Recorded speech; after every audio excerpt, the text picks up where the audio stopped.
Yeah, video ko lang ha. Lalaking nagpanggap umanong traffic enforcer para mangotong pinaghanap. Ayon sa motorista, pinara siya ng lalaking nakamotor sa Makati dahil umano sa beating the red light. Pero sa halip na pagmultahin ng 2,000 piso, sinabi raw ng lalaki na pwede itong pag-usapan.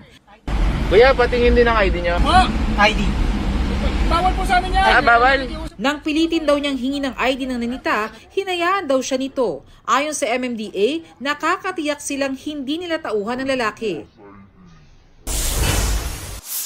Clearing operations isinagawa ng MMDA sa ilang bahagi ng Metro Manila. Sa Caloocan, giniba at kinumpiska ang ilang sagabal sa kalsada. Sa Quezon City naman, may mga tino at tinikitan na sasakyan.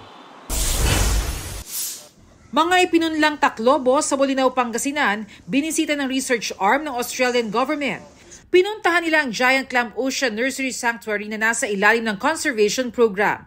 Itinuturing itong world first large-scale restoration para sa mga nasirang coral reef. Ang mga giant clam ay kabilang sa threatened species.